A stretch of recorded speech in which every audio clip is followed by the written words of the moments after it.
পরম করুণাময় দয়ালু আল্লাহর নামে শুরু করিলাম সূরা মুলুকের বাংলা অর্থ। মহামহিমান্বিত তিনি, যিনি সর্বভৌম ক্ষমতার মালিক, তিনি সর্ববিষয়ে সর্বশক্তিমান, যিনি মৃত্যু ও জীবন সৃষ্টি করেছেন। কে তোমাদের মধ্যে উত্তম কর্ম করে? তিনি পরাক্রমশালী ও ক্ষমাশীল, যিনি স্তরে স্তরে সাজানো সপ্ত আকাশ সৃষ্টি করেছেন। দয়াময় আল্লাহর সৃষ্টিতে তুমি কোনো ভুল পাবে না, আবার তাকিয়ে দেখো কোনো ভুল পাও কিনা। অতঃপর তুমি বারবার তাকাও, তোমার দৃষ্টি ব্যর্থ হবে এবং ক্লান্ত হয়ে ফিরে আসবে। আমি নিকটবর্তী আকাশকে সৌন্দর্যমণ্ডিত করেছি প্রদীপ মালা দ্বারা, এবং তাদের করেছি শয়তানের প্রতি নিক্ষেপের যন্ত্র, এবং তাদের জন্য প্রস্তুত রেখেছি জ্বলন্ত আগুনের শাস্তি। যারা তাদের পালনকর্তাকে অস্বীকার করে তাদের জন্য রয়েছে দোজখের শাস্তি, তা কত মন্দ প্রত্যাবর্তন স্থল। যখন তারা নিক্ষিপ্ত হবে তখন তারা লেলিহান দোজখ থেকে উদ্ভট এক বিকট শব্দ শুনবে। দোজখ যেন ফেটে পড়বে। যখনই তাতে কোনো দলকে নিক্ষেপ করা হবে, দোজখের রক্ষীরা তাদের জিজ্ঞাসা করবে, তোমাদের নিকট কি কোনো সাবধানকারী আসেনি? তারা বলবে, অবশ্যই আমাদের নিকট সাবধানকারী এসেছিল। আমরা তাদের মিথ্যাবাদী গণ্য করেছিলাম এবং বলেছিলাম, আল্লাহ কিছুই নাজিল করেনি, তোমরা তো মহা বিভ্রান্তিতে রয়েছ। এবং তারা আরো বলবে, যদি আমরা তাদের কথা শুনতাম অথবা বিবেক বুদ্ধি খাটাতাম, তাহলে আমরা দোজখবাসী হতাম না। তারা তাদের দোষ স্বীকার করবে। অভিশাপ দোজখীদের জন্য।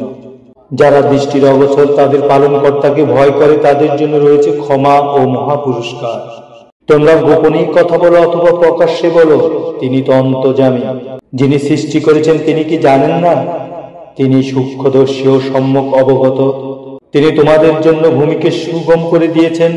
অতএব তোমরা দিক দিগন্তের বিচরণ করো এবং তার দেওয়া রিজিক থেকে খাদ্য গ্রহণ করো। পুনরুত্থানের পর প্রত্যাবর্তন তারই নিকট। তোমরা কি নিশ্চিন্তে আছো যে আকাশে যিনি রয়েছেন তিনি তোমাদেরকে হঠাৎ করে ভূমিকে ধসিয়ে দেবেন না আর তা থরথর করে কাঁপতে থাকবে? অথবা তোমরা কি নিশ্চিন্তে আছো যে আকাশে যিনি রয়েছেন তোমাদের কঙ্কর উৎক্ষেপ ঝঞ্ঝা প্রবাহিত করবেন? তখন জানতে পারবে কি কঠোর ছিল আমার সাবধান বাণী। এদের পূর্ববর্তীগণ মিথ্যে বলেছিল, ফলে কত কঠোর হয়েছিল তাদের প্রতি আমার শাস্তি। তারা কি লক্ষ্য করে না তাদের উদ্দেশ্যে উড্ডীয়মান পাখির প্রতি, যারা পাখা বিস্তার করে ও সংকুচিত করে? দয়াময় আল্লাহ তাদের স্থির রাখেন। নিশ্চয়ই তিনি সবকিছু দেখেন। দয়াময় আল্লাহ ছাড়া তোমাদের কি কোনো সৈন্যবাহিনী আছে যারা তোমাদের সাহায্য করবে?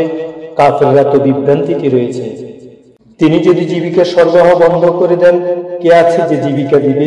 বস্তুত তারা অবাধ্যতা ও সত্য বিমুখতার দৃঢ়। যে ব্যক্তি মুখে ভর দিয়ে চলে সে কি ঠিক পথে চলে, নাকি সে ব্যক্তি যে রুজু হয়ে সরল পথে চলে? বলো, তিনি তোমাদের সৃষ্টি করেছেন এবং তোমাদের দিয়েছেন শ্রবণ শক্তি ও হৃদয়। তোমরা অল্পই কৃতজ্ঞতা স্বীকার করো। বলো, পৃথিবীতে তোমাদের বংশ বিস্তার করেন এবং তারও নিকট তোমরা একত্রিত হবে। তারা বলে, তোমরা যদি সত্যবাদী হও তবে বলো, এই প্রতিশ্রুতি কখন আসবে? বলো, এই জ্ঞান শুধু আল্লাহরই নিকট আছে, আমি তো সাবধানকারী মাত্র। যখন শাস্তি আসন্ন দেখবে তখন কাফেরদের মুখমণ্ডল অম্লান হয়ে পড়বে এবং তাদের বলা হবে, এই তো তোমরা চেয়েছিলে। বলো, তোমরা ভেবে দেখেছো কি, যদি আল্লাহ আমাকে ও আমার সঙ্গীদের ধ্বংস করেন অথবা আমাদের প্রতি দয়া দেখান, তাতে কাফেরদের কি? কে তাদের রক্ষা করবে কঠিন শাস্তি থেকে? বলো, তিনি দয়াময়, আমরা তাতে বিশ্বাস করি ও তারই উপর নির্ভর করি। শীঘ্রই তোমরা জানতে পারবে কে বিভ্রান্তিতে রয়েছে। বলো, তোমরা ভেবে দেখেছো কি, যদি পানি ভূগর্ভে নাগালের বাইরে চলে যায়, কে তোমাদের এনে দিবে প্রবাহমান পানি? আপনারা এতক্ষণ দেখলেন আলী ইসলামিক ভয়েস। চ্যানেলটি সাবস্ক্রাইব করে পাশে থাকুন, সাথে থাকুন। জাযাকাল্লাহু খাইরান।